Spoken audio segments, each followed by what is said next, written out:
Hello friends, welcome back to my YouTube channel. मैं हूं doctor राखी साक्या। तो आज हम बात करने वाले हैं नॉर्मल डिलीवरी के बारे में। आजकल नॉर्मल डिलीवरी के रेट बहुत कम हो गए हैं और सिजेरियन के बढ़ गए हैं। तो यहाँ पर दो मेन कारण है। उसका एक कारण है कि जो पेल्विक एरिया होता है उसका यूज डे बाय डे कम हो गया है। हमारी मम्मी के टाइम पर जो लेडीज़ के काम हुआ करते थे, अब वो काम कम लेडीज नहीं करती हैं या बहुत कम करती हैं। जैसे कि बैठकर पोछा लगाना, झाड़ू करना, कपड़े धोना। किचन में जो पहले बैठकर काम होता था, यानी कि वो पेल्विक एरिया का इस्तेमाल बहुत ज़्यादा होता था, और अब सारे काम ऐसे हो गए हैं जिसमें पेल्विक एरिया का इस्तेमाल बहुत ही कम होता है। दूसरा, एक्सरसाइज भी नहीं करती हैं। जो पेल्विक एरिया की एक्सरसाइज होती है वो भी नहीं रही है। और तीसरा मेन कारण है जो सर्वाइकल डायलिटेशन होना चाहिए, वो अब नहीं होता है। 12 से 14 घंटे तक लेबर पेन के बाद भी सर्वाइकल डायलिटेशन नहीं होता है, जिसके चलते आखिरी में सिजेरियन का डिसीजन ही लेना पड़ता है। तो ज़्यादातर केसेस में ये होता है। दूसरा ये है कि हम डर जाते हैं कि नॉर्मल डिलीवरी का दर्द मुझसे सहन नहीं होगा।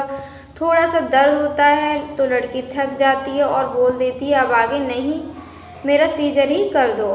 तो यहाँ पर आज हम कुछ ऐसी चीज़ें बताने वाले हैं कि जो आप 9वें महीने में स्टार्टिंग में से स्टार्ट कर देंगे तो आपके नॉर्मल डिलीवरी के चांसेस 70 से 80% तक बढ़ जाएंगे। तो आपको ये 5 काम करने हैं। डेली का 5 मिनट भी नहीं लगेगा आपका। अगर आप ये 5 काम 9वें महीने की स्टार्टिंग में से करेंगे तो आपकी डिलीवरी के चांसेस बढ़ जाते हैं। नॉर्मल डिलीवरी के बहुत सारे फ़ायदे भी होते हैं। तो वहाँ पर हर एक लड़की चाहती है कि नॉर्मल डिलीवरी हो, लेकिन करना थोड़ा सा मुश्किल है। और दूसरा, पेन के लिए भी आज हम आपको कुछ टिप बताने वाले हैं। दूसरा, आप वो टिप इस्तेमाल करेंगे तो लेबर पेन जो होगा वो आपको, मैं ये नहीं बोल रही हूँ कि पेन नहीं होगा, लेकिन आपको उसको सहन कर पाएंगे और दर्द भी ले पाएंगे। जो पुश करने की प्रोसेस होती है वो भी आप कर पाएंगे। तो उसको थके वगैरह लेबर आपको अच्छे से प्रोग्रेस करेगा। तो वीडियो को आखिरी तक देखते रहिएगा। वीडियो अच्छा लगे तो लाइक और शेयर कर दीजिएगा। आपने अभी तक चैनल को सब्सक्राइब नहीं किया है तो प्लीज़ कर लीजिएगा। तो चलिए बात करते हैं 9वें महीने में ऐसी वो कौन सी 5 चीज़ें हैं जिसको करने से नॉर्मल डिलीवरी के रेट बढ़ जाते हैं। तो सबसे पहले है कैस्टर ऑयल। जब से आप 9वें महीना स्टार्ट होता है तब से आपको कैस्टर ऑयल पीना है। अब कैस्टर ऑयल क्यों पीना है, इसके क्या फ़ायदे हैं? देखो, वहाँ पर बच्चा होता है वो धीरे धीरे से सेट होगा। बच्चा होता है वो धीरे धीरे वहाँ पर सेट होगा।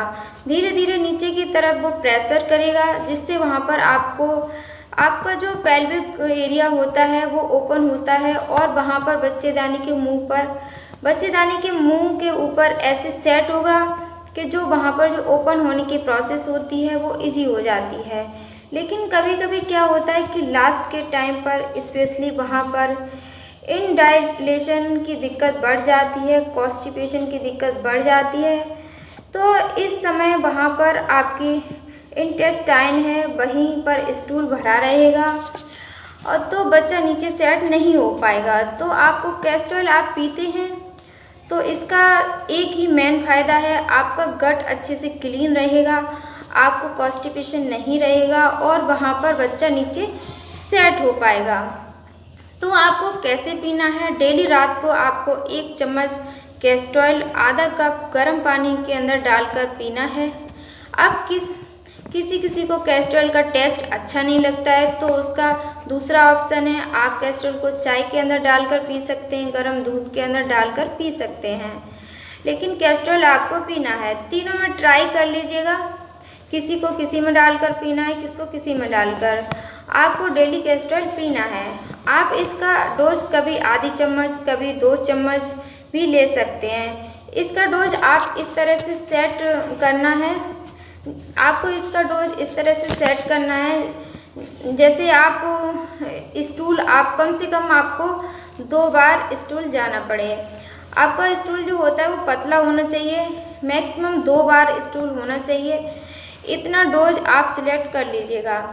तो कैस्टर ऑयल आपको रोज़ाना पीना है। दूसरा जो मेन चीज़ है वो है डाइट। डाइट में बहुत सारी जगह पर आपको गर्म चीज़ें खाने के लिए दी जाती हैं। स्टार्ट करा देंगे, आपके जो घर में जो बड़े लोग होते हैं वो आपको गर्म चीज़ें 9वें महीने से स्टार्ट करा देते हैं। कोई कोई जगह पर सुकड़ी लेने को कहेंगे, कोई कोई जगह पर हल्दी केसर का दूध शुरू करेंगे, कहीं ड्राई फ्रूट्स वगैरह। जैसे जैसे जगह बदलती है तो आप अपनी मम्मी को, सास को बोलकर जो भी गर्म चीज़ें हों वो बताएं, आप खाना शुरू कर सकते हैं। तीसरा मेन कारण है, आपको डेली 5 मिनट के लिए सुबह और 5 मिनट के लिए शाम को मलासन में बैठना है। मलासन यानी कि इंडियन टॉयलेट जैसे बैठते हैं वैसे आपको बैठना है। इस तरह से बैठने से नीचे का जो पेल्विक एरिया है वहाँ पर बच्चा निकलने वाली जगह होती है उसकी स्ट्रेंथ बढ़ेगी। चौथा काम है, आपको वहाँ पर थोड़ी सी वॉकिंग चालू कर देनी है। वॉकिंग और दूसरा वहाँ पर आपको स्क्वाटिंग यानी कि आप उठक बैठक चालू कर देनी है। 10 से शुरू कीजिएगा, आपसे जितनी हो पाए, उसका कोई फिक्स रूल नहीं है। आप जितना भी आप वॉकिंग कर पाएँ, जितना भी आप उठक बैठक कर पाएँ उतना आप कर सकते हैं। कभी कभी थकान हो तो आप स्किप भी कर सकते हैं, कभी अच्छा मूड है तो आप ज़्यादा भी कर सकते हैं। इसका कोई फिक्स रूल नहीं है, लेकिन 10 से 15 मिनट, आधा घंटा आप जितना चल पाएँ उतना आपको चलना है। 5वां, आपको ब्रीथिंग एक्सरसाइज शुरू करनी होगी, इसको आपको सीखना होगा। इससे जो बेबी होता है उसकी ऑक्सीजन भी अच्छी रहती है अंदर। आपको जो लेबर पेन होगा तो कभी भी रुकता है, कभी होता है, थोड़ी देर रुक जाता है, फिर होता है, थोड़ी देर रुक जाता है, फिर होता है। तो आपको बीच बीच में ब्रीथिंग एक्सरसाइज करनी है। अगर आप ऐसे करेंगे तो आपको जो लेबर पेन होता है पुश करने में भी थोड़ा सा आराम रहेगा। आप ब्रीथिंग एक्सरसाइज कैसे करनी है आप यूट्यूब पर देख सकते हैं, बहुत सारी वीडियो इसकी आपको मिल जाएंगी। इससे बच्चे को भी ऑक्सीजन मिलता रहेगा और आपको भी कम थकान महसूस होगी। कभी कभी आपने देखा होगा कि बेबी का ऑक्सीजन लेवल कम हो जाता है तो सिजेरियन कराना पड़ता है, तो वो भी नहीं होगा। इसमें भी आपको काफ़ी अच्छा रहेगा। ब्रीथिंग एक्सरसाइज अगर आप करते रहेंगे तो काफ़ी अच्छा रिजल्ट है इसका भी। अगर आपको वीडियो में कोई भी कन्फ्यूजन है, आपको कुछ भी पूछना है तो आप कमेंट बॉक्स में पूछ सकते हैं। वीडियो अच्छा लगे तो प्लीज़ लाइक शेयर कर दीजिए। आपने चैनल को अभी तक सब्सक्राइब नहीं किया है तो प्लीज़ कर लीजिए। धन्यवाद।